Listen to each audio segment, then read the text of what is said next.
hacer las reacciones que normalmente pues se dan tanto en las células como en los tejidos, y estas se iban a dar debido a algunos estímulos, ¿cómo se decía? Lesivos. Y la otra,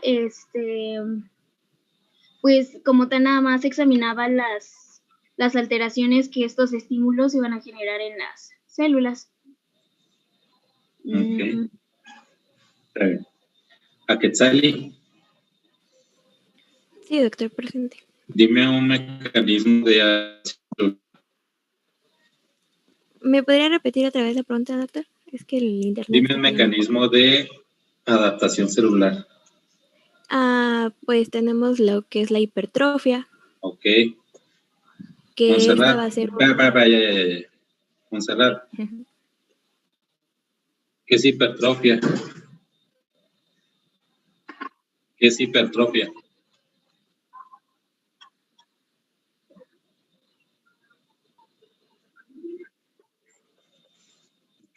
Brian, ya, gracias. Brian, dime un ejemplo de hipertrofia patológica.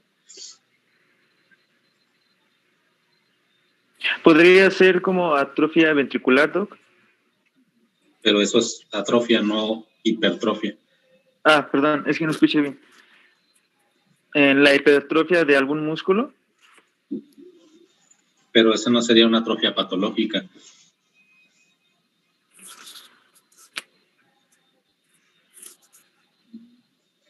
Juliana.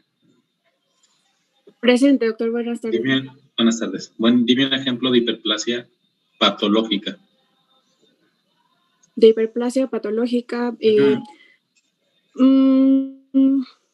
en esófago puede ser de las células de tipo son cilíndricas, cambian a... No. De hiperplasia.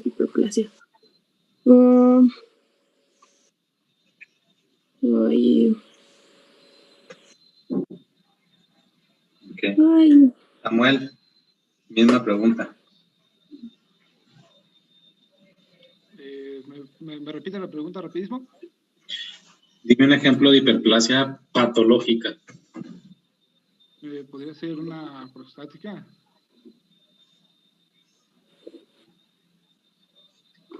¿Aló? Sí, podría ser eso. Jocelyn. Presente, doctor. Jocelyn, ¿qué es apoptosis?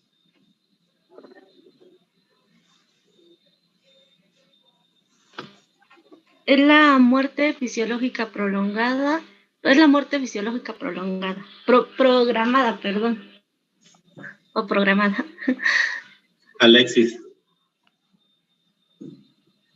Sí, doctor, presente. ¿Cómo inicia la vía de la apoptosis? Bueno, ¿cómo inicia la apoptosis? ¿Cómo inicia la apoptosis? No, la verdad no sé, doctor. Felipe, misma pregunta.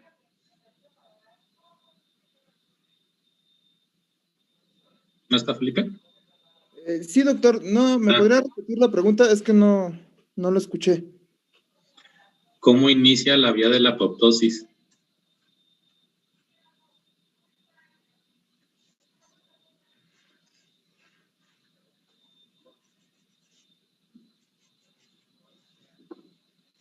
Raúl, misma pregunta.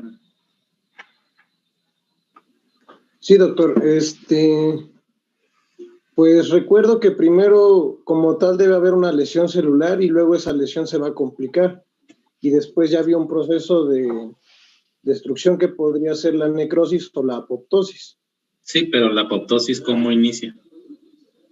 Ok. Podría ser que en la célula como tal hay una descomposición de proteínas y cuando esta ya es pues grande, que tiene una magnitud, pues podría empezar ahí. Esa es una causa que llevaría a la célula a la apoptosis, ¿no? Un mal plegamiento de las proteínas. Citlali. Sí, doctor. Dime qué genes participan en el inicio de la apoptosis. No recuerdo, doctor. Natael. Misma pregunta. Sí. ¿Me escucha, doctor? ¿Me escucha? Sí. No lo... ¿Me puede repetir la pregunta? Es que no... ¿Qué genes inician la apoptosis?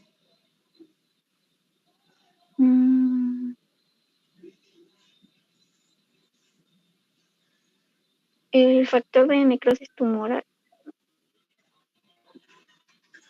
Ok. Melina. Presente, doctor, dígame. Oye, ¿cuántas vías de la apoptosis existen?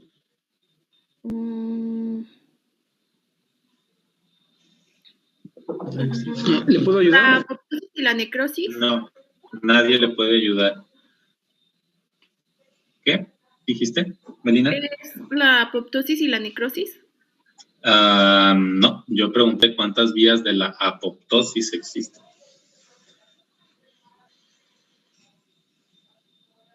Pero Fernando nos va a decir. Fernando. Son la intrínseca y la extrínseca. Sí.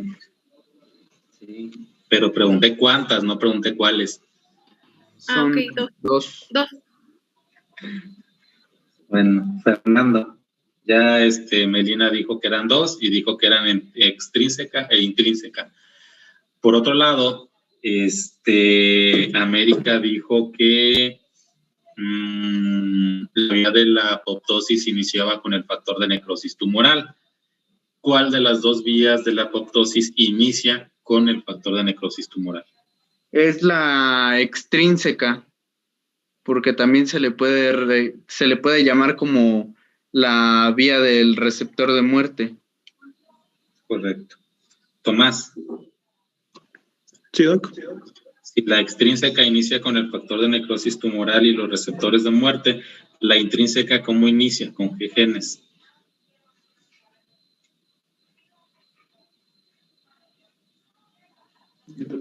¿Con la mitocondria? Pero la mitocondria no es un gen.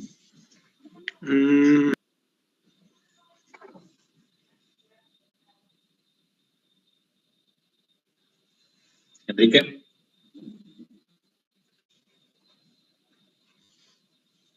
Dígame. ¿Con qué genes inicia la vía de la vía intrínseca de la apoptosis?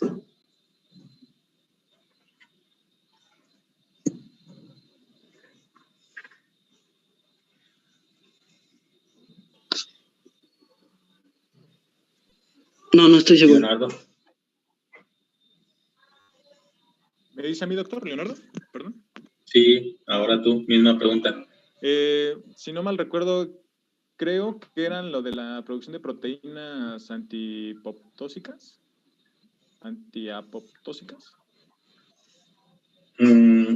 Pero si iniciara con las familia de las proteínas antiapoptósicas, pues no habría apoptosis, ¿no? Cierto. Sí. Sí, son las que lo evitan. Tiene razón. No recuerdo cuál, doc. Altair. Misma pregunta.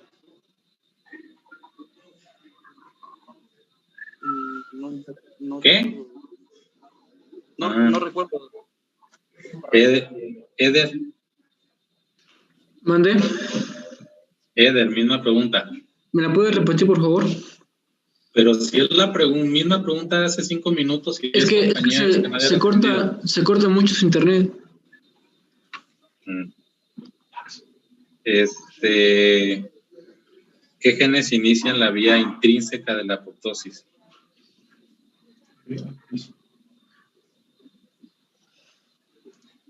BCL2.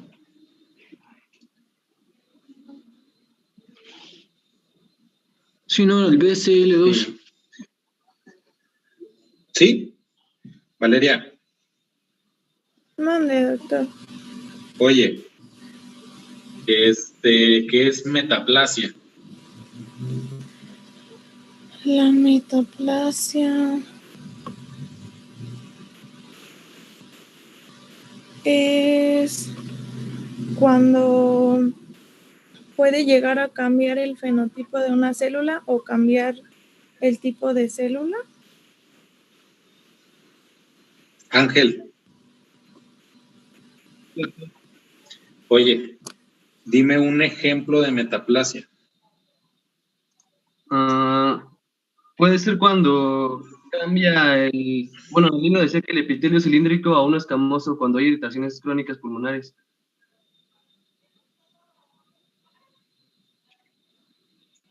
José Luis.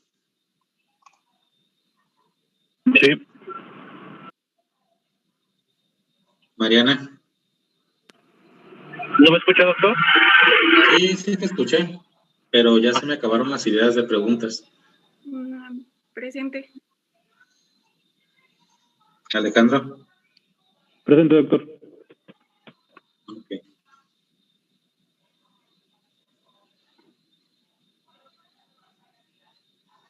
Ya. A veces se me acaban las ideas de preguntas y ya los últimos no alcanzan. Pero estén tranquilos, a veces inicio de abajo para arriba. O del centro. O así, de donde se me pega la gana. Ok.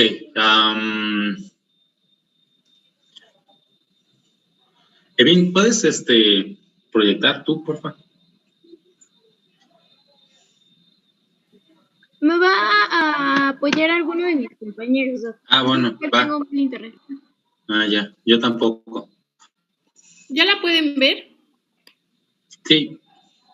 Ya, Meli. Ok, vale. Entonces, vamos a hablar de lesión celular. La enfermedad que a ti se te ocurre en este momento, la que sea, no importa si es común o rara, inicia con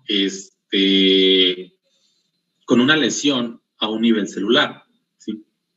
Los tipos de lesiones pues van a variar dependiendo de a qué nos estamos enfrentando y el tiempo que ha tardado en que nos enfrentamos a esto. Entonces, ¿le das la que sigue, por favor?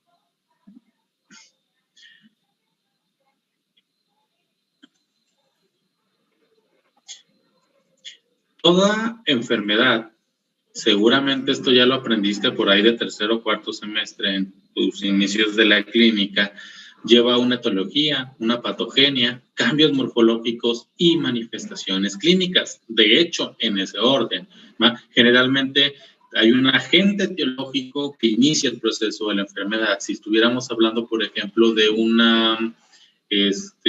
vamos a hablar, por poner un ejemplo, ahorita hablamos de coronavirus, ¿sí? Tú te expones, ¿sí?, a cepas de SARS-CoV-2.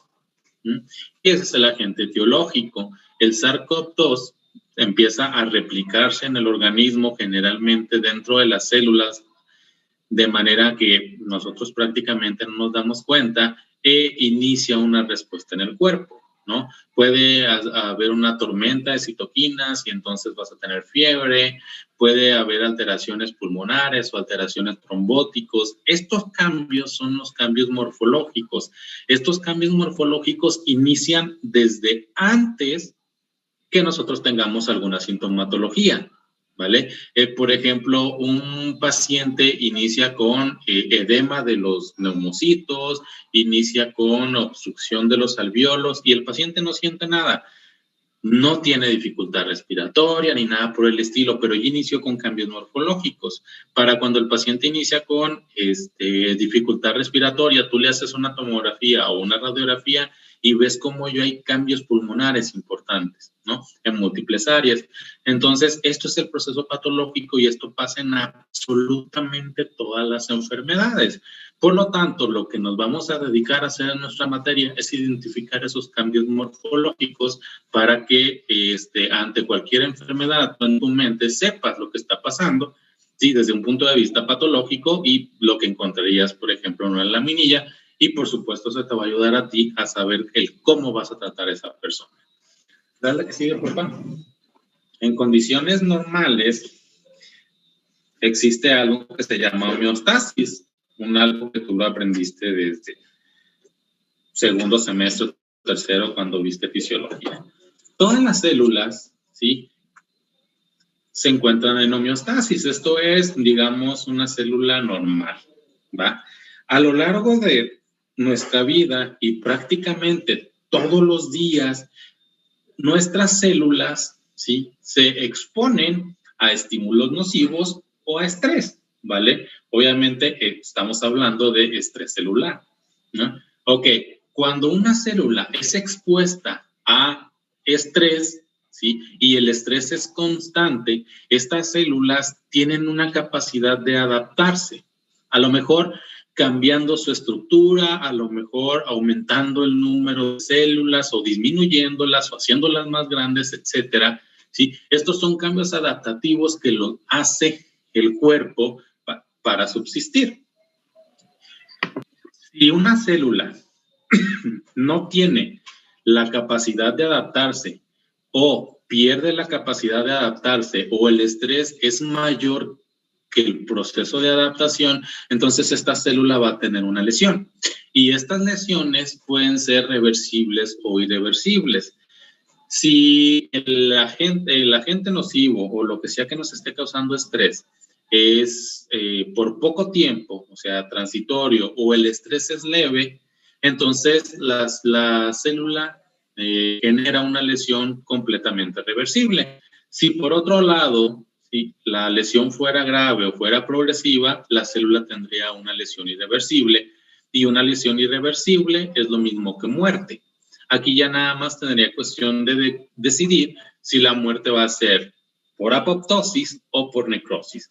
Todos los días, células nuestras nacen y mueren, absolutamente todos los días. Algunas simple y sencillamente porque ya cumplieron su función. Y si ya cumplieron su función, pueden morir en paz, ¿no? Entonces, este proceso de apoptosis es un proceso por el cual nosotros estamos renovando constantemente células, y pasan absolutamente todas las células del cuerpo, pasan las células sanguíneas. Por poner un ejemplo, los eritrocitos tienen una vida media de 120 días, seguramente ya sabías, ¿sí? Las células epidérmicas también tienen un periodo medio de vida. ¿Alguien sabe cada cuánto cambiamos la piel? ¿Cada 30 días? Más o menos cada mes, ¿no? Más o menos 3 días. Cambiamos por completo la piel, así es que es probable que ya ni exista la piel que alguna vez le tocaste a tu ex. Entonces, y así con todas las partes del cuerpo. Bueno, con la mayoría de las partes del cuerpo, ¿no? ¿Por qué? Porque hay células que no cambian tan constantemente como, por ejemplo, las neuronas, ¿no? No es como que tengamos la capacidad de hacer nuevas neuronas todos los días. Esto no funciona así. Por lo tanto, siempre es mala opción, ¿sí?, embriagarte hasta tener una súper cruda al día siguiente o fumar marihuana, porque no tienes idea de la cantidad de neuronas que mueren tras una cruda o tras una pachecada, ¿no? Entonces, la que sigue, por favor. Tenemos los siguientes mecanismos, ¿sí?, de respuesta celular. ¿Por qué? Porque el cuerpo se tiene que adaptar. Y antes de empezar a hablar de cada uno de ellos, quiero que me entiendas una cosa, ¿va? El cuerpo humano está diseñado prácticamente a la perfección, por quien tú quieras, ¿no?, por la religión, si crees en alguna, o por la ciencia. Y el cuerpo humano está hecho para 2 cosas y se adapta para 2 cosas. Punto número 1, que no mueras. Punto número 2, gastar la menor cantidad de energía posible. ¿Ok? Todo lo que el cuerpo hace para adaptarse es con esas 2 condiciones, ¿no? Salvaguardar la vida y gastar la menor cantidad de energía posible, siempre. Lo que tú aprendiste muy bien en bioquímica es que el cuerpo se mueve por medio de ATP, ¿sí? Y el ATP es la moneda de cambio, y eso es completamente correcto. Por lo tanto, el cuerpo siempre va a intentar gastar la menor cantidad de ATP posible, ¿ok? Grábate esas 2 primicias porque las vamos a necesitar cuando una vez que iniciemos diferentes ejemplos. Todas las células crecen por algún motivo, ¿no? Todas las células tienen algo que se llama receptores o señales de crecimiento, ¿sí? Por lo tanto, todas las células tienen la capacidad de crecer o de detener su crecimiento. ¿Por qué? Porque también tenemos agentes que bloquean el crecimiento celular, algo completamente normal, ¿ok? Pero, por ejemplo, si aumentamos la demanda, si aumentamos la estimulación, ¿sí?, de lo que sea que estimule X célula, estas células pueden terminar en hiperplasia o hipertrofia, ¿sí? Ambos mecanismos, ¿sí?, tienen tienen el mismo motivo, que es que aumentamos la demanda o aumentamos el estilo. Simple y sencillamente lo que va a cambiar es el qué hacemos, ¿no? Hiperplasia, aumentar el número de células. Hipertrofia, aumentar única y exclusivamente el tamaño de la célula. ¿De qué va a depender esto? Del órgano. Si el órgano tiene una alta capacidad replicativa, entonces podemos tener hiperplasia. Si el órgano tiene una baja o nula capacidad replicativa, entonces lo que vamos a tener es hipertrofia. Por otro lado, si fuera todo lo contrario y disminuyéramos los nutrientes o tuviéramos una menor estimulación del mismo, tendríamos atrofia, ¿no? Y si tuviéramos una irritación crónica, ya sea física o química, y casi siempre como respuesta a estímulos externos, podríamos tener metaplasia, que es básicamente el cambio de un epitelio por otro epitelio más apto para enfrentarse a lo que sea que nos esté afectando en ese momento. Y en las lesiones que dependen directamente del aporte de oxígeno, aquí va a depender si la lesión es aguda y transitoria, pues podemos tener edema celular, etcétera, y una lesión completamente regresiva. Pero si la lesión fuera progresiva o fuera grave, esto es que nos quedemos de repente de manera abrupta sin oxígeno, pues lo que se generaría es una necrosis, ¿no? O apoptosis en su caso. Por ejemplo, ¿qué pasaría si una célula con un ADN dañado no se muere? ¿Produce cáncer? Eso es correcto, ¿vale? En el peor de los casos produciría cáncer. ¿Por qué? Porque una célula con un ADN dañado es una célula mutada. Todas las neoplasias que existen inician con la mutación de una célula. Por lo tanto, lo que necesita el cuerpo es a la menor mutación en la primer célula mutada, matarla, para que no se genere una neoplasia. Okay. Aunque nosotros tengamos, bueno, 20 y yo pegándole a los 30, aunque estemos sanos y no tengamos una neoplasia, eso no significa que nunca una de nuestras células haya mutado. Seguramente sí. Seguramente ustedes por ahí de la secundaria quisieron experimentar y se besuquearon con alguien a los de 12 o 13 años y les dio mononucleosis infecciosa, por lo que es lo mismo la enfermedad del beso, ¿sí? La mononucleosis infecciosa está generada por un virus que se llama Epstein-Barr, y este virus tiene la capacidad de hacer que las células muten, y tal vez en ese entonces algunas de sus células mutaron, pero su sistema inmune era tan eficiente en ese entonces que en cuanto se dio cuenta de las primeras células mutadas, pues nos mandó apoptosis, y si una célula mutada muere, pues se detiene todo el proceso, ¿no? Así es como funciona este rollo. Entonces, vamos a ver cada uno de estas respuestas adaptativas. ¿Algo que sigue, por favor?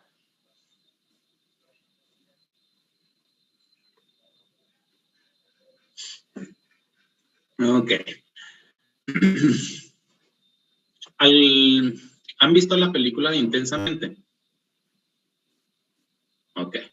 Bien, así como en la película Intensamente, ustedes veían que había una mesa redonda de las emociones, exactamente igual.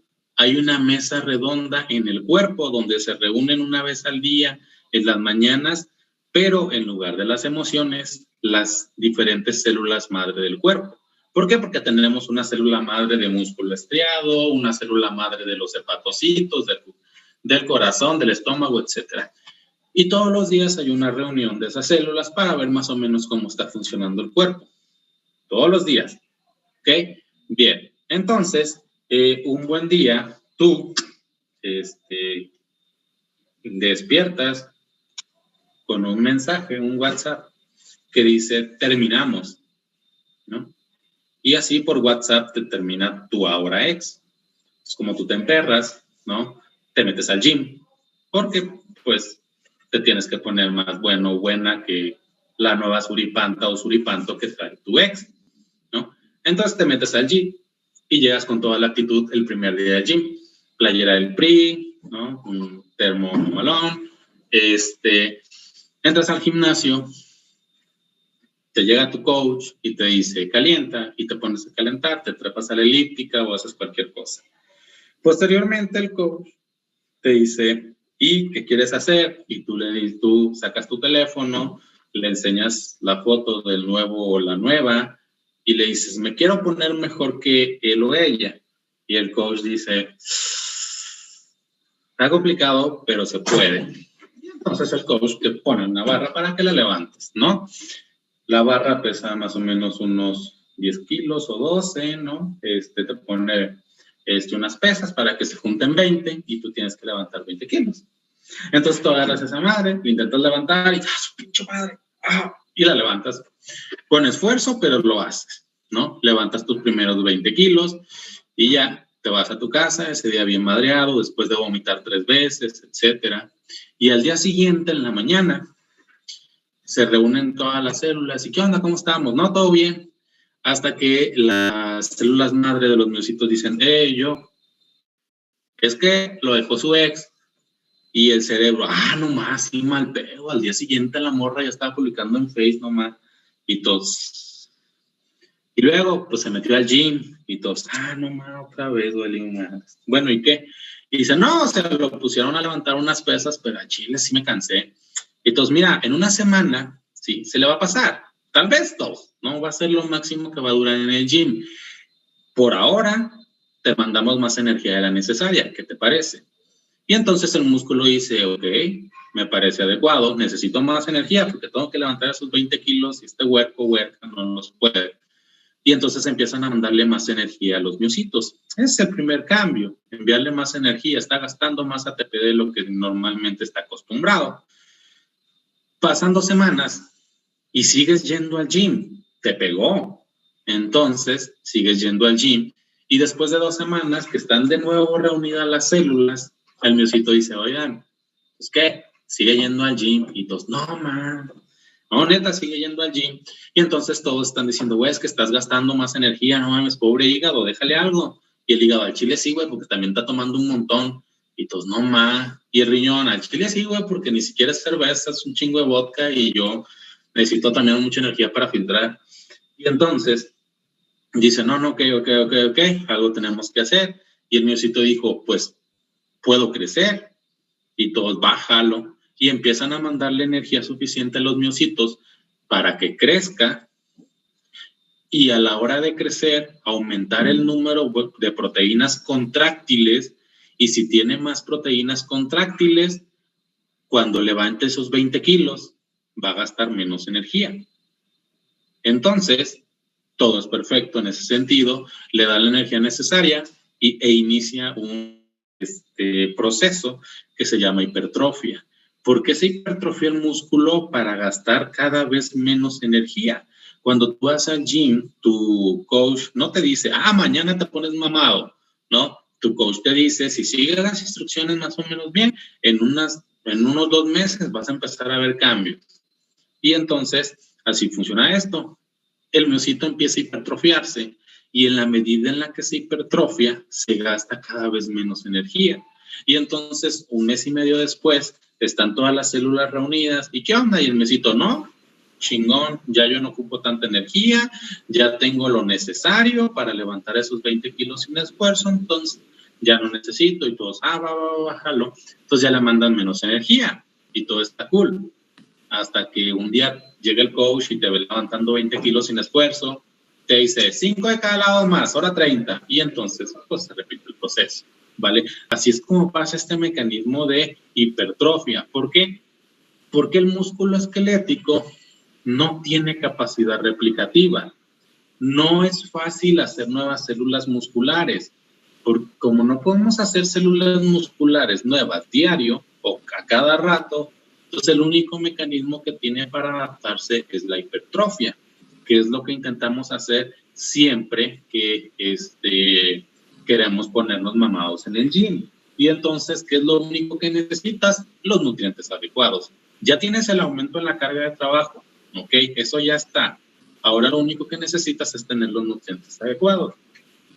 Esto es una buena cantidad de proteínas. Con buena cantidad de proteínas me refiero a adecuada, ¿ok? Adecuada cantidad de proteínas. No me refiero a comprar tu bote de proteínas y chutarte tu licuado al día, porque no es que no funcione para ponerte mamado, sí va a funcionar.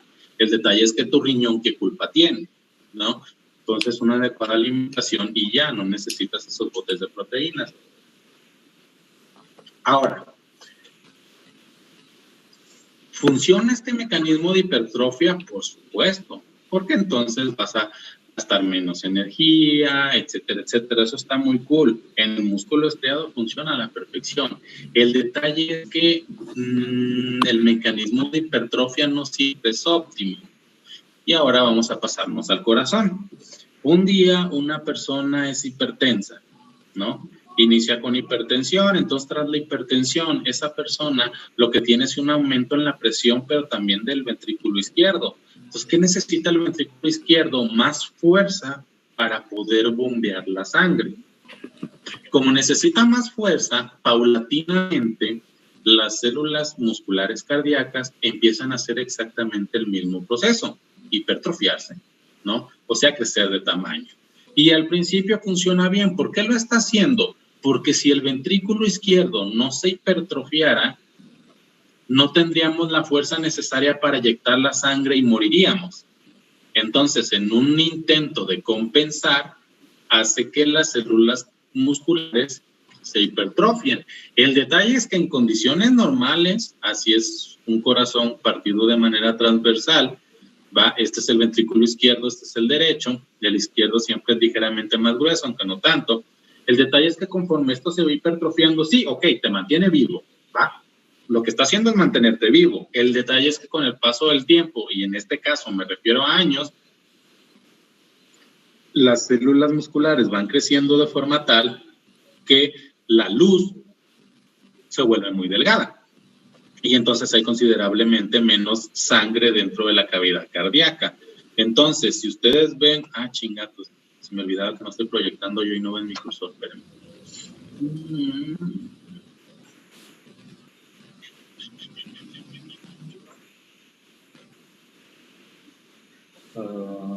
¿Esta está bien, doctor, o la regreso o la adelanto? Regrésala.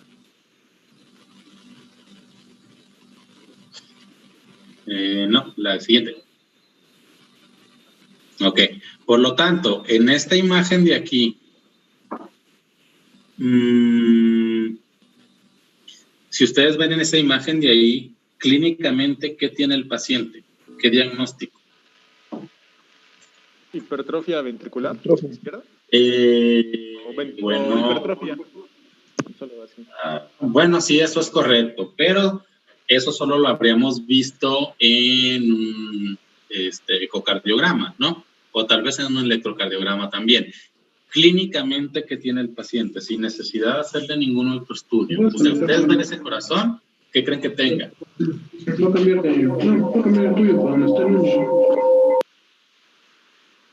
Hablaron como 2 o 3 al mismo tiempo y no escuché ninguno. Solo hablé uno.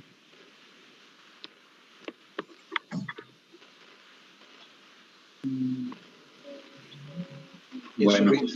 ¿Incremento la presión arterial? Incremento en la presión arterial, pero ya tenía hipertensión el paciente. Doctor, ¿yo puedo hablar? Sí, dale, Ángel. No es ceder. Ángel. ¿Qué pasó? Vas, Ángel. Que yo dije insuficiencia cardíaca. Ok, va.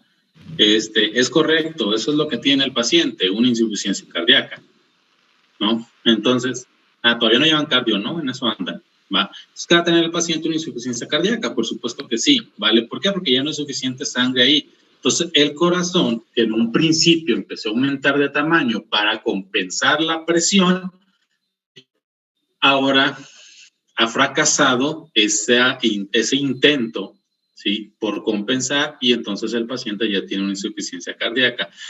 Hacia este punto ya hay muy poco que hacer por el paciente, más que controlarle la presión y disminuir el gasto cardíaco lo más que se pueda, ¿no? Es todo lo que podemos hacer. No hay manera en la que ese corazón vaya a regresar a su tamaño normal, ¿sí? Al tamaño normal que tenía en un inicio. Ahora, para que el paciente llegara aquí a esta imagen que acabamos de ver, no es como que hoy es hipertenso y mañana tiene insuficiencia cardíaca. Pasaron años, ¿ok? Pasaron tal vez 15 o 20 años de hipertensión para que el paciente llegara ahí, ¿ok? Bien. Es por eso que cuando tú tienes un paciente hipertenso, lo tienes que tratar bien para evitar esto, porque cuando el paciente ya llegó aquí, el paciente se va a morir en cuestión de meses, ¿no? Por otro lado, si el paciente tuviera una lesión muy intensa, aunque fuera muy rápido, que no le permita al miocito adaptarse, el miocito se va a morir. ¿Qué es lo que pasaría, por ejemplo, si un trombo se adhiere a una de las ramas de la coronaria? ¿Sí? Que esa parte del corazón se queda sin oxígeno. Si esa parte del corazón se queda sin oxígeno, automáticamente la célula muere, porque quedamos que en el cuerpo todo funcionaba con energía y ATP, pero en el cuerpo no hay programas sociales como en México. En el cuerpo tienes ATP, vives, no tienes ATP, te mueres. Y un cuerpo no te va a dar segundas oportunidades. Entonces, si una parte del cuerpo te queda sin oxígeno, las células paulatinamente empiezan a morir. Y este es un buen ejemplo, ¿sí? De lo que pasaría si se obstruye una coronaria, que es un corazón infartado, ¿vale? Si tú te fijas, de hecho, el paciente también tenía insuficiencia cardíaca porque el ventrículo está muy engrosado y todo lo que tú ves aquí de una coloración amarilla y negra es necrosis. Lo que tú ves en amarillo es necrosis un poquito más antigua y lo que tú ves en negro es como una necrosis inicial en donde todavía está hemorrágica. Tú dirás, chinga, yo lo veo negro, no lo veo rojo, porque está hemorrágica, ¿ok? Cuando un órgano tiene hemorragia y entra en contacto con el formol, la hemorragia se ve negro. Entonces, cuando tú veas una foto macro y veas algo así como que muy negro y no correspondas, di, tenía hemorragia, ¿vale? Entonces, eso negro que tú ves ahí, pues es hemorragia, y todo lo amarillo que tú ves es necrosis, ¿vale? ¿Por qué? Causada por la muerte celular, consecuencia de un miocito que no tuvo la capacidad de adaptarse. ¿Verdad que sigue?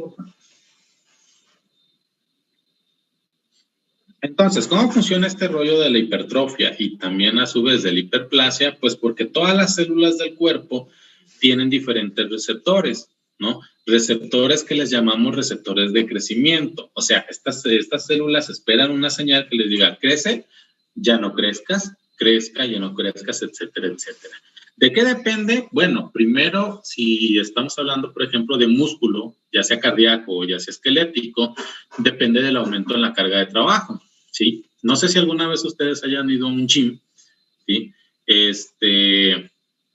Pero cuando te dicen, vamos a hacer masa, te ponen a cargar peso, porque lo que necesitas para hacer masa es aumentar la carga de trabajo, ¿no?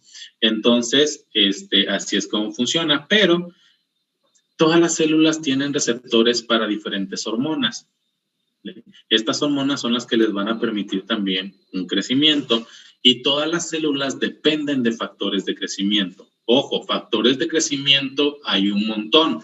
Generalmente todos los vienen en siglas, lo aprendiste cuando viste histo o cuando viste inmuno, ¿no?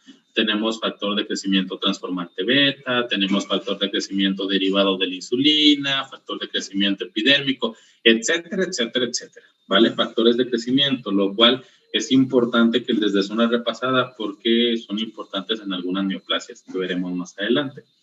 Entonces, tenemos factores de crecimiento, ¿no? Estos factores de crecimiento, aunado a las hormonas y aunado al aumento en la carga de trabajo, aumenta la vía de transducción de señales. Y la vía de transducción de señales sirve para liberar factores de transcripción. Tenemos diferentes factores de transcripción, como CEMIC, FOS, JUN, etcétera. No te los tienes que saber todos, no te van a hacer ni mejor ni peor médico, pero existen, ¿no? Y entonces, una vez iniciados los factores de transcripción, lo que va a generar a la célula es primero inducir los genes embrionales fetales. Estos genes ayudan a aumentar el rendimiento mecánico y a disminuir la carga de trabajo, algo que sería importante en un inicio de un paciente con hipertensión arterial.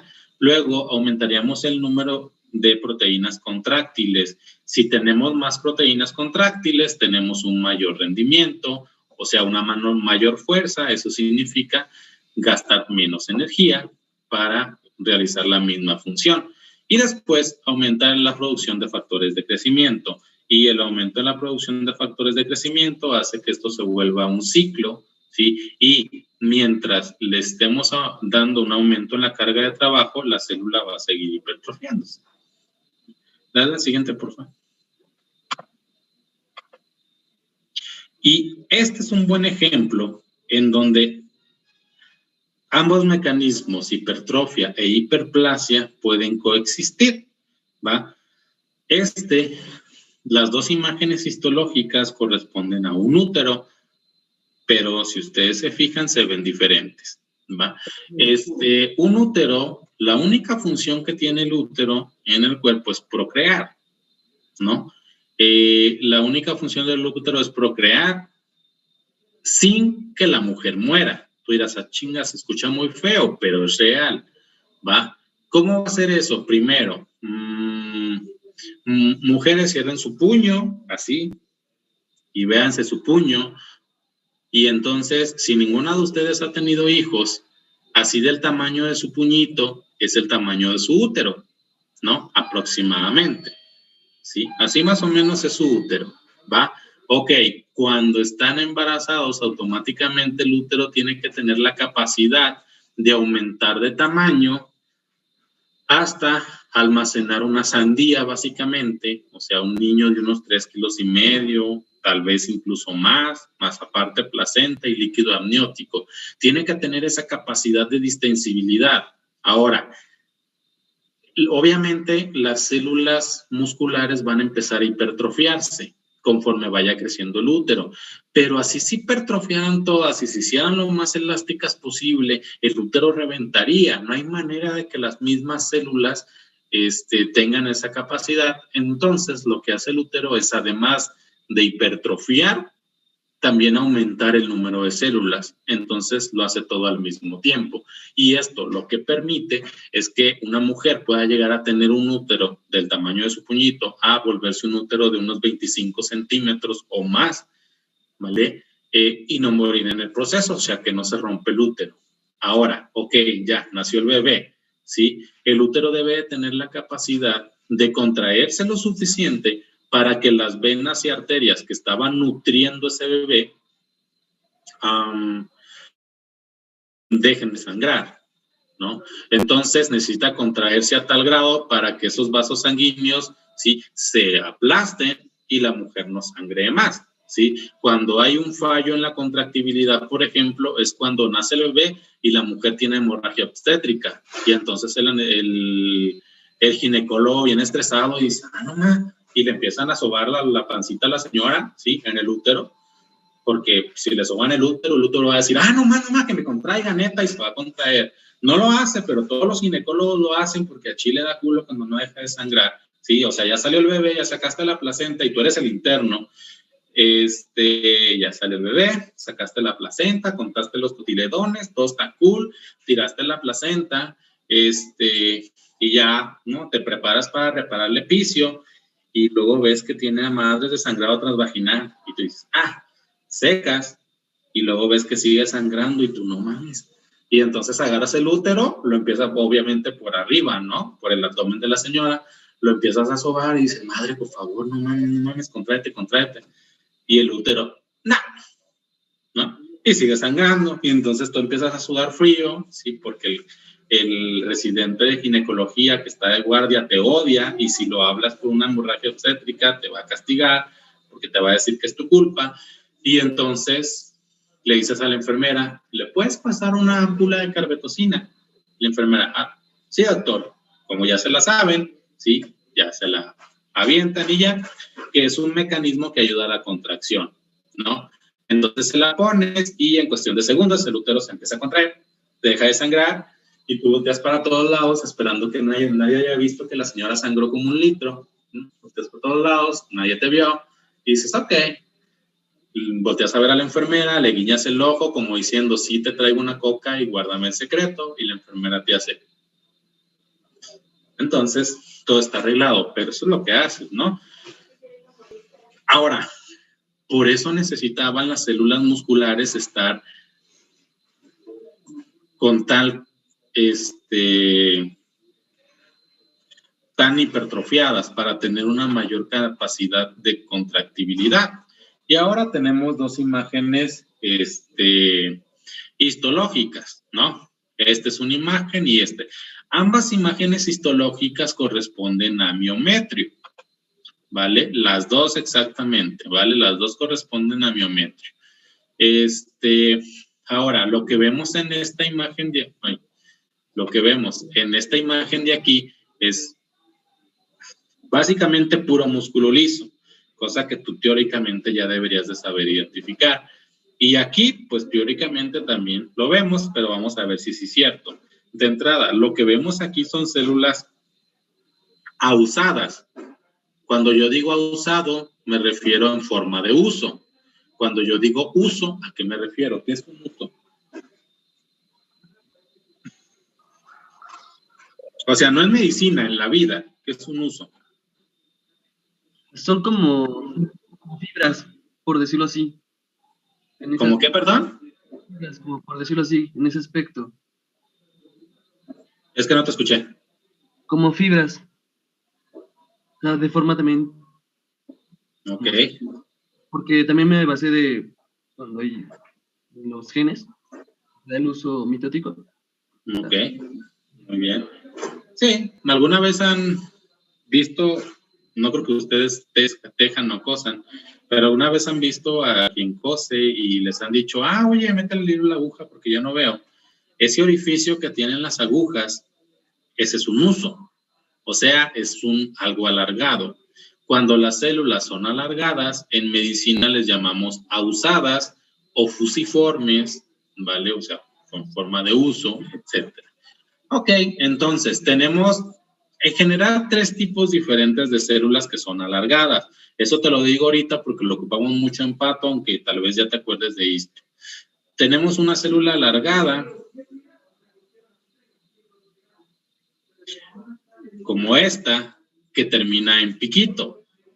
Tenemos otra célula alargada, como esta, que termina en punta roma, como un cigarrito.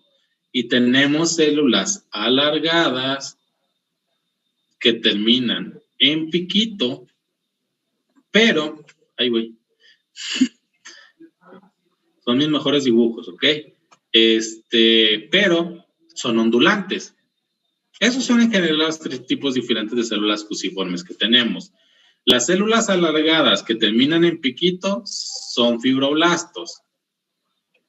Las células alargadas que terminan en punta roma, como un cigarrito, son células de músculo liso. Las células que terminan en piquito, pero son ondulantes, son células de sistema nervioso periférico. ¿Ok? Grábate eso de memoria, ¿sí? Porque lo vamos a necesitar después. Ahora, si nosotros vemos estas células que están en esta imagen que ya había señalado, ¿de qué son? ¿Qué células son? Músculo liso.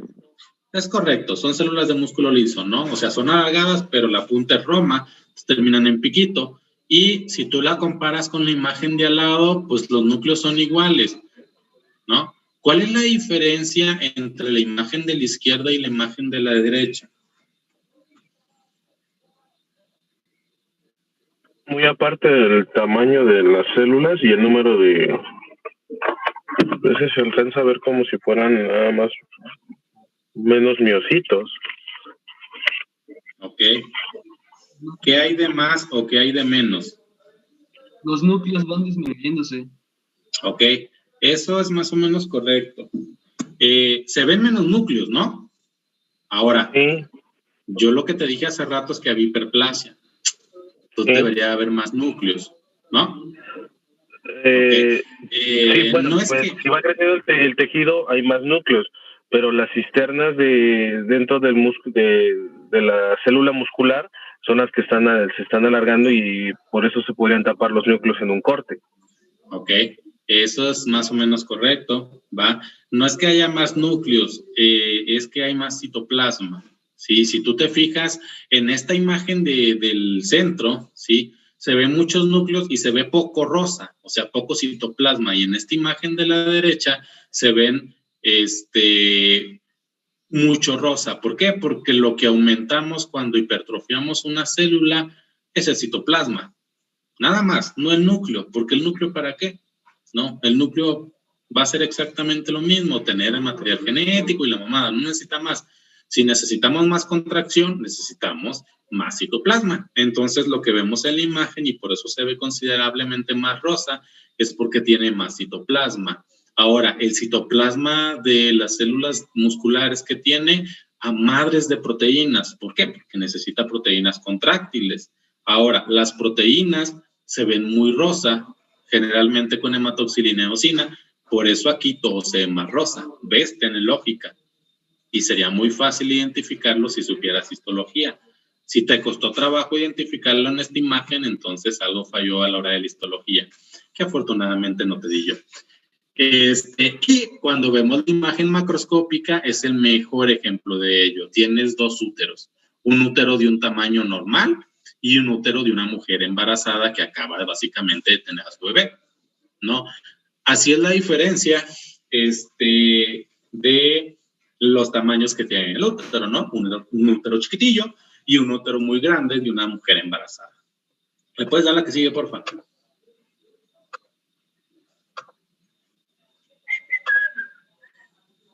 Ok, ahora, dejando de lado la hipertrofia, tenemos el término hiperplasia. Para tener hiperplasia, fuerza necesitamos un órgano con una alta capacidad replicativa. Nada más, no hay manera de que sea diferente. Y tenemos hiperplasia fisiológica e hiperplasia patológica.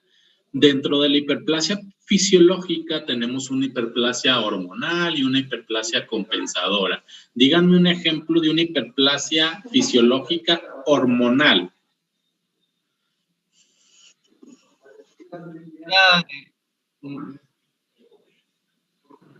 El crecimiento de las glándulas mamarias. Ok. ¿El útero en el embarazo? Ambas opciones son correctas. Primero, las glándulas mamarias. Las glándulas mamarias crecen en dos momentos de la vida.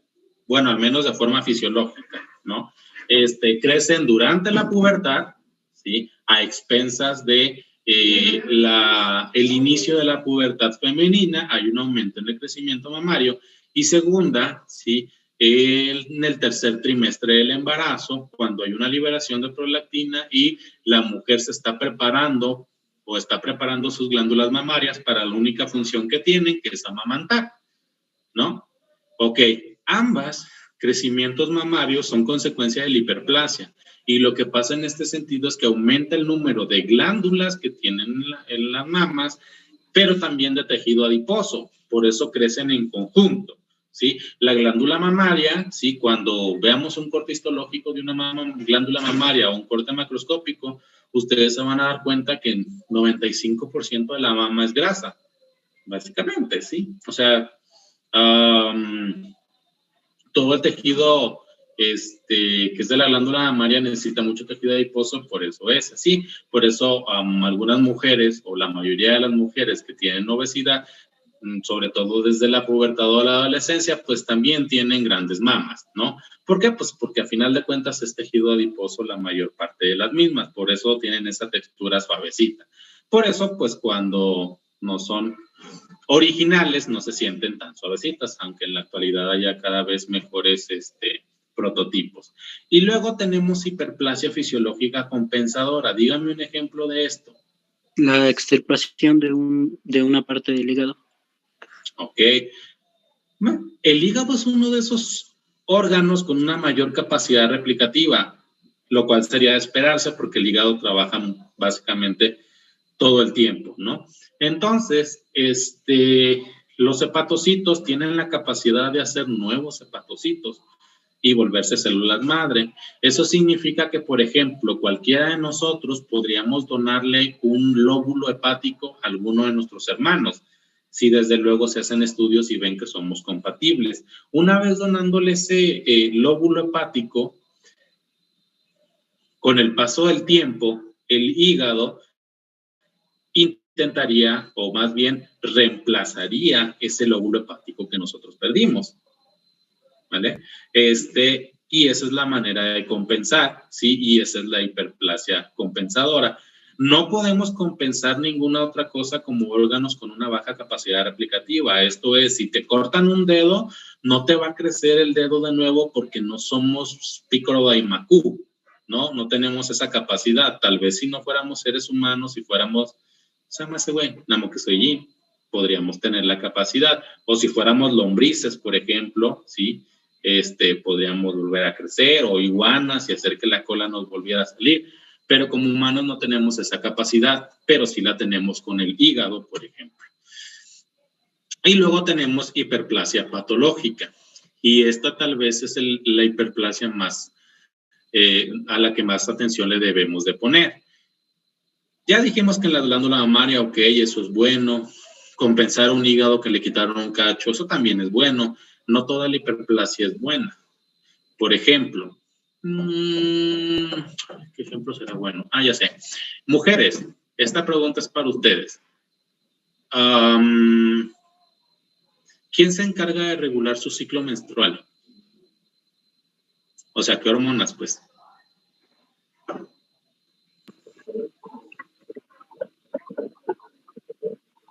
De la progesterona, estrógenos. Mujeres. Gluten. ¿Les puedo ayudar? No.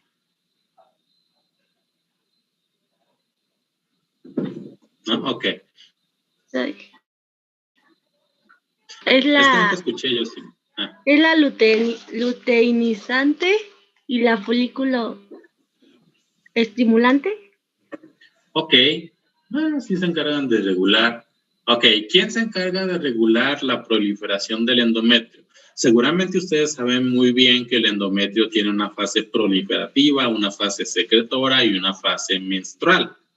¿Quién se encarga o qué hormona se encarga de regular la fase proliferativa? La progesterona. La otra. Estrógenos. Es correcto, son los estrógenos, ¿va? Aunque nunca han escuchado un hombre pseudomachista diciendo cuando hay un montón de mujeres diciendo, ay, no mames, apesta estrógeno, ¿no? O sobre todo cuando se siente mal el ambiente, dicen, no mames, por culpa de los estrógenos. Es muy estúpido porque los estrógenos no tienen nada que ver con la menstruación. Un güey machista es idiota porque ni siquiera sabe medicina. Entonces, no sé si los estrógenos se encargan efectivamente de la proliferación del endometrio. Por lo tanto, ¿qué pasaría si una mujer tuviera exceso de estrógenos o hiperestrogenismo?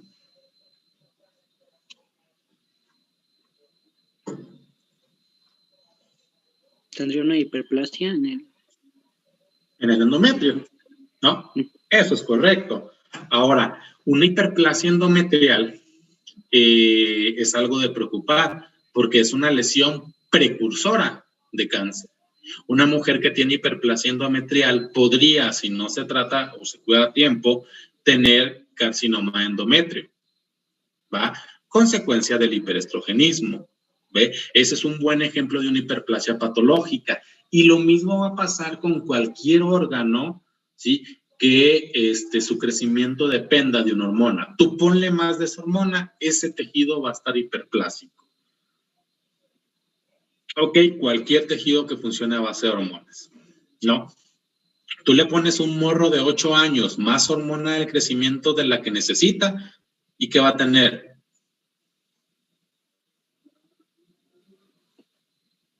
Gigantismo. Es correcto, ¿vale? Tú le pones a una persona más TSH de la que necesitas, que va a tener hipertiroidismo. Y así en general, ¿vale? Esos son los tipos de hiperplasias para las que necesitamos estar al pendiente como médicos que somos. ¿Cuál es la que sigue, por favor?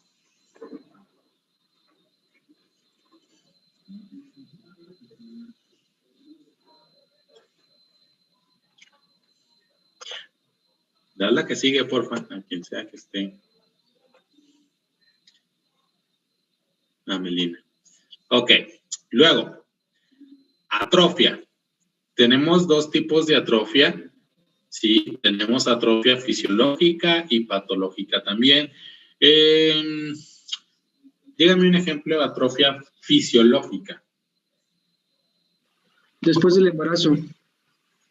Ok, díganme otro. Cuando no se hace ejercicio o cuando se está mucho tiempo sedentario, los músculos se atrofian. Ok, eso también es correcto. Dígame otro.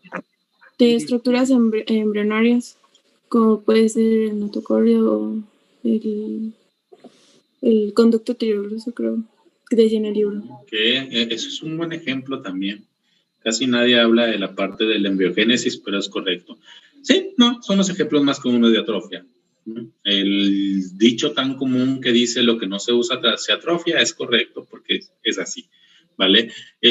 Una mujer tras el embarazo ya no necesita un útero tan grande, entonces el útero va disminuyendo poco a poco hasta llegar a estar de un tamaño normal de nuevo, ¿sí? Una persona que le había metido mucho al gym, ¿no? Por ejemplo, ustedes mismos que habían empezado a ir al gym, se pusieron mamadísimos, ¿no? Y entonces ya van por la calle y hasta voltean, ¿no? Para verlos. Y encuentran otra pareja, ¿sí? Y su otra pareja, como es celoso oído tóxico, ¿no? Les da madres de comida, ya no los deja ir al gym y dejan de ir al gym, dejan de hacer ejercicio más que el cardio normal que hacen. Y sus músculos se atrofian y de repente, pues ya no están mamados y otra vez tienen panza y ya. Eso es exactamente lo que pasaría. Y el embriogénesis es muy importante. Si ustedes recuerdan sus clases de embrios, se van a dar cuenta de que hay estructuras que se encargan de formar unas nuevas estructuras y una vez que eso ya está hecho, dicen, ya estuvo, y se tiene que atrofiar. Porque si no se atrofia, podría haber daños importantes. Por ejemplo, dijeron del conducto tirogloso, eso es muy importante. El conducto tirogloso son remanentes que van a formar gran parte de lo que tenemos como adultos en la parte cervical, mandibular, ¿no? Y parte superior mediastinal. Pero el conducto tirogloso, una vez que ha hecho su función, se atrofia. Cuando no se atrofia adecuadamente, por ejemplo, los niños nacen y tienen remanentes del conducto tirogloso, que si no se extirpan quirúrgicamente, podrían hacer fístulas y romper la tiroides o romper la tráquea, dependiendo del sitio en donde se encuentre. Entonces necesita ser tratado quirúrgicamente a fuerza, porque si no fistulizan. Son buenos ejemplos, pero todos estos son ejemplos fisiológicos.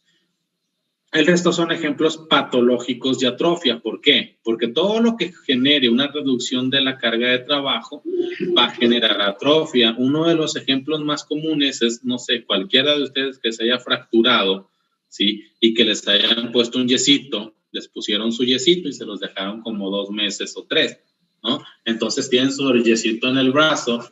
Llega un buen día, van con el traumatólogo a que les quite su yesito, se lo quitan y se comparan sus brazos y dicen, no mames, porque uno de sus bracitos está sumamente delgado y el otro no. ¿Por qué? ¿Qué pasó? Pues lo que pasó es que un día en las mañanas, en una de esas conferencias, las células encargadas del brazo dicen, oigan, se fracturó. Y pues, no mames, neta, ¿y qué onda? ¿Qué pasó? No, bien, o sea, ya le pusieron unos clavitos, todo cool, pero pues le dejaron un yeso. Y todos, ok, te mandamos poquilla menos energía que lo normal y ya. Y todos, sí, va, jalo. Y conforme pasó el tiempo, sí, no se usó y cada vez se le fueron dando menos nutrientes, sí, y eso hizo que el brazo, tanto músculo como tejido adiposo, se atrofiara, ¿vale? Y entonces, por eso es la diferencia. Afortunadamente, o en estos casos en donde la atrofia nada más es por falta de uso, en el momento en el que tú lo vuelvas a usar, lo recuperas muy rápido. A quien le haya pasado o haya estado en contacto con un hermano, un papá o algo que le haya pasado, se van a dar cuenta que empezando sus actividades normales, en cuestión de días, los brazos ya están otra vez del mismo tamaño, ¿sí? Eso se recupera de una manera muy rápida, digamos. Otra cosa es la pérdida de la inervación. Porque como tú bien sabes, según tus amplios conocimientos de fisiología, todo músculo necesita una buena irrigación, pero también una buena inervación. ¿Por qué? Pues porque ¿qué hace un músculo si no tiene inervación? Dime tú. Pues no se puede mover, no puede sentir. Eso chinga. No se mueve, o sea que no hace nada. Y si no se mueve, se va a atrofiar a fuerza. ¿Sí? ¿Qué pasa con las personas que tienen una lesión medular y no pueden caminar? Sus piernas están muy delgadas y sus piernas nunca van a estar gruesas porque el paciente hay una atrofia muscular, la inervación, y entonces va a tener una atrofia muscular, ¿no? Lo mismo va a pasar con una reducción de la irrigación, nada más que la reducción de la irrigación tiene que ser paulatina. ¿Sí? Si la reducción de la irrigación es abrupta, pues eso va a hacer que se infarte esa parte del cuerpo en específico. Pero si la reducción del riego sanguíneo es paulatina, entonces el órgano paulatinamente también va a atrofiarse, ¿vale? ¿Por qué se atrofian entonces los diferentes órganos y tejidos? Muy fácil, básicamente estos se atrofian porque hay una menor síntesis de proteínas o una mayor degradación de las células que se generan en este caso. ¿Puedes dar la que sigue, por favor? Ok, aquí tenemos dos encéfalos. Un encéfalo a la izquierda y un encéfalo a la derecha, ¿vale? Son dos encéfalos, yo diría como patólogo normales. Tú dirás, chinga, yo no los veo iguales y no los veo normales. Yo los diría que son normales para la edad de los pacientes. La parte izquierda de cada uno de estos encéfalos conserva las meninges, la parte derecha de cada uno está desprovista de meninges, ¿va? Entonces, uno de ellos es un cerebro normal y el otro es un cerebro atrófico. ¿Cuál está normal? ¿A o B? El A.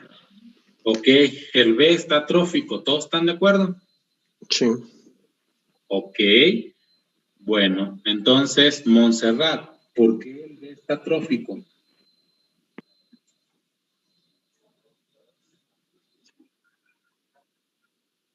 Sí, porque la imagen B, ese cerebro está atrófico.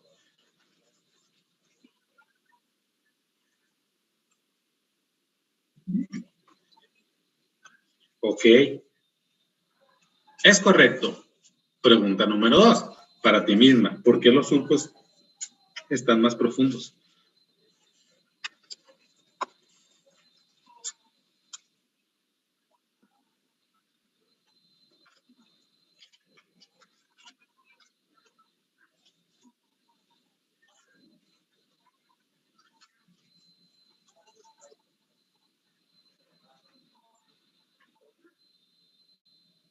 ¿Disminución de las qué dijiste? ¿De las qué? Es que no lo escuché otra vez. Puede ser una disminución del tamaño, ¿no? Ok, vale. Sí, lo que se pierde es la masa cerebral, ¿no? Cuando hay una adecuada cantidad de masa cerebral, lo que vemos son las circunvoluciones de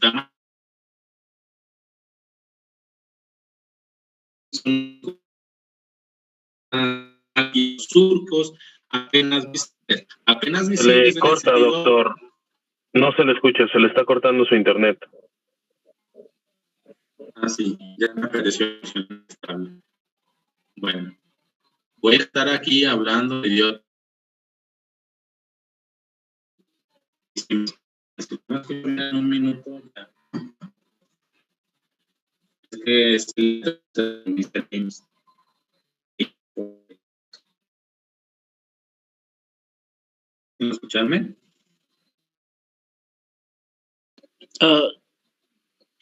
Se escucha muy trabado tu audio. Vamos a esperar un minuto a ver si... Ya se escucha mejor. ¿Ya? Ya se escucha mejor. Ok. ¿Ya? ¿Lo entienden? Para seguirle. Sí, doctor.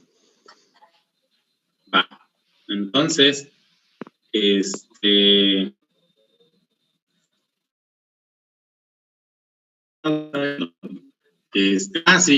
que los surcos son apenas visibles en un cerebro normal, sí, apenas visible como para poder ponerle nombre, ¿no? Ahí ustedes pueden ver la cisura de Silvio, la cisura de Rolando y las diferentes cisuras que se observan. Y en la imagen de la derecha, al haber una disminución de la masa encefálica, lo que vemos son los surcos más pronunciados, ¿vale? Y por eso se ven más profundos, como hace rato muy bien dijeron. Ahora, ustedes dirán, ay, sí, pero nosotros... Y pues sí tienes razón, ¿no? Eso lo hago yo porque el paciente ya murió, pero sí vas a ver una tomografía. Y estos mismos datos que estás viendo aquí macroscópicamente, los vas a ver exactamente igual en una tomografía. Y tú dirás, ay, bueno, pues si el don tiene 70 años y tiene atrofia cerebral, ¿qué más da? Y yo estoy de acuerdo, pero hay múltiples patologías que pueden ocasionar una atrofia cerebral prematura. Y entonces, si tú ves datos de atrofia, dirás, chinga, esto no está normal, ¿no? Y son los tipos de atrofia que tenemos que prestarle atención. Dale, sigue, por favor. Ok, luego, tenemos un término llamado metaplasia, ¿sí? La metaplasia es un cambio de una célula por otro tipo de célula más apta para enfrentarse a lo que es cualquiera que sea el efecto nocivo. Es un buen ejemplo de ello los fumadores. Con fumadores me voy a referir a un fumador crónico de muchos años y de aproximadamente una cajetilla de cigarros al día. ¿Ok? ¿Qué es lo que pasa? Conforme el paso del tiempo, un día en una de esas reuniones, llega la célula. Oigan, mis células están muriendo muy rápido. Y alguien le dice, pues haz más. ¿Ok? ¿No? Y la renueva más rápido. Conforme el paso del tiempo y tal vez meses o años, dicen, oigan, la neta, me estoy cansando de hacer células nuevas cada rato, se están muriendo. Y todos, ok, ¿por qué se están muriendo? Pues es que el vato fuma y vale más. ¿Cuánto fuma? Como una caja de cigarros al día y al chile. Todos dicen, ok, no podemos estar renovando células cada que se nos pegue la gana, porque es muchísimo gasto de energía, ¿vale? Hacer una célula nueva, o sea, llevar la mitosis, todo ese rollo, es mucho gasto de energía, no podemos hacer eso.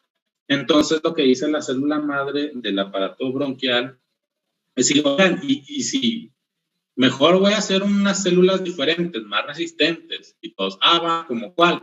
¿Qué les parece como las de la boca? Y todos, mamalón, el paciente fuma y a la boca no le pasa nada, ¿no? Entonces dice, ok, vamos a hacer el epitelio más fuerte del cuerpo, y entonces cambia de un epitelio respiratorio, que es un epitelio pseudoestratificado cilíndrico ciliado, a un epitelio escamoso estratificado, ¿sí? Exactamente igual que el que encontramos en la cavidad oral. Y entonces, malón, las células ya no se mueren tan rápido como se morían en un inicio, y eso está muy cool. Eso es metaplasia. No significa que sea lo ideal, por supuesto que no. Funciona para gastar menos energía, por supuesto, y para que por ahí no se te rompa el bronquio y te puedas morir por una mediastinitis, ¿no? El detalle es que, pues, a la larga, es tampoco lo ideal, porque entonces esos cilios que teníamos para eliminar las sustancias en el aparato respiratorio, pues cada vez tenemos menos. ¿no? Y entonces por eso los pacientes fumadores crónicos, ¿sí? Tras una infección de vías respiratorias inferiores, reaccionan más lento, ¿sí? Y tienen una recuperación más lenta, ¿vale? Otro buen ejemplo de ello es lo que pasaría en el esófago. Hace rato pusieron el ejemplo del esófago y es cierto. Si tú, cuando eras foráneo, sigues comiendo Maruchan como si no hubiera mañana, porque es lo más fácil de preparar y cocinar, paulatinamente la gastritis genera reflujo. El reflujo gastroesofágico hace que el esófago, que no tiene capacidad para contrarrestar el ácido gástrico, las células del esófago mueran muy rápido. Y entonces, mismo mecanismo, se juntan las células en la mañana y dicen, oigan, mis células del epitelio se están muriendo muy rápido, dice el esófago. Entonces, ¿por qué? Por el ácido, güey. Es que este vato no deja de fumar, tomar café y chelear como si no hubiera mañana 3 veces por semana, ¿sí? Y a todos, ok, va. Entonces, cambiamos el epitelio. ¿Cuál sería su lógica? ¿Por qué? Porque se están muriendo las células por ácido. ¿Qué necesitamos? Epitelio que libere una sustancia que sea alcalina para que contrarreste el ácido del estómago. Y alguien dice, güey, el colon tiene glándulas alcalinas. Neta, las células caliciformes, ¿verdad? Sí. Entonces lo que hace es cambiar el epitelio de un epitelio escamoso certificado en el esófago por un epitelio simple cilíndrico de tipo intestinal, ¿vale? Esto también es metaplasia, esto también es un cambio, ¿sí? Lo cual significa que tampoco es lo ideal, ¿vale? No es lo ideal, pero es lo que hay, ¿no? Al menos funciona para que se gaste menos energía. Dale la que sigue. Bien, en la imagen de la imagen superior, en la imagen esquemática, lo que podemos ver es a la izquierda qué tipo de epitelio hay. Cilíndrico. ¿Cilíndrico qué? Simple. Es correcto. A la izquierda hay un epitelio cilíndrico simple. A la derecha hay un epitelio ¿de qué tipo?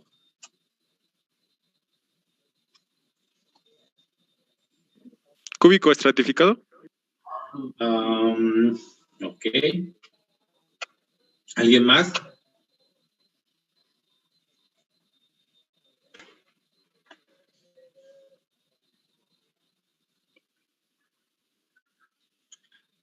Ok.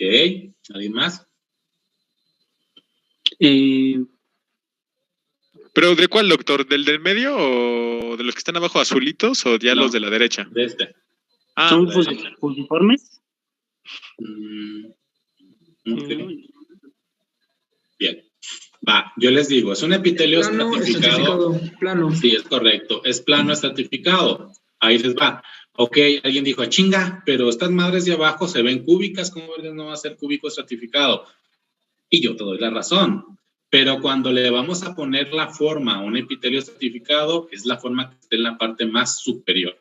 Entonces, ¿cómo se ven las de la parte de arriba? Aplanadas. Y si se ven aplanadas, el epitelio es plano. Ahora, alguien dijo, bueno, es que se ven fusiformes. Y es cierto, sí se ven alargadas las células, pero en general no lo son. Se ven alargadas por el tipo de corte, pero si las viéramos en otro corte ya se verían de forma más poligonales o escamosas. Pues, ¿dónde marcó la flechita? Escamoso. ¿Mande? Ajá. ¿Dónde marcó la flechita? Ah, ya lo vi. Es que okay. no lo vi. Ok, entonces es un epitelio estratificado plano.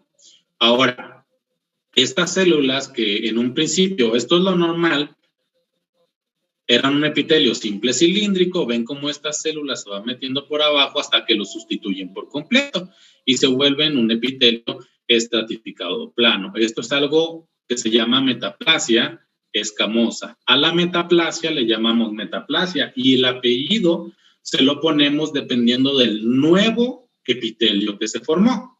¿Ok? En este caso, que se formó epitelio escamoso, por lo tanto se llama metaplasia escamosa. Ahora, en esta imagen de la izquierda tenemos de abajo, la imagen de abajo. En la parte de la izquierda tenemos un epitelio estratificado plano, que es este de aquí. ¿Okay? Es un epitelio normal del esófago. Ahora, cuando comparamos con este epitelio de aquí, vemos que es un epitelio simple cilíndrico. Y si vemos estas células de aquí que se ven globosas, esas células que parece que tienen una burbuja, esas son células caliciformes. Y células caliciformes en un epitelio simple cilíndrico solo las hay en el intestino, ¿no? Entonces, este es un epitelio de colon, ¿sí? O un epitelio más bien intestinal. Por lo tanto, esta de arriba es metaplasia escamosa y esta de abajo, ¿cómo le ponemos?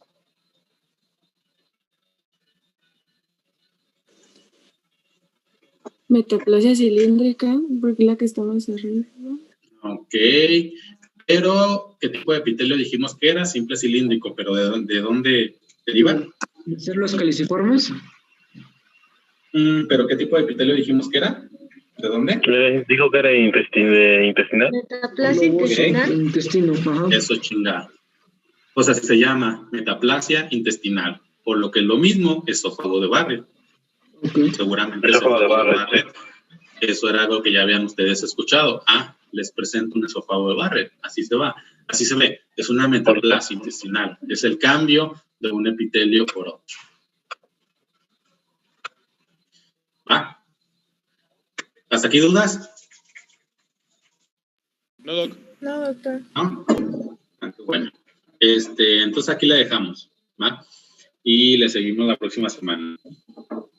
¿Va? Ok, próxima semana seguimos con el mismo capítulo.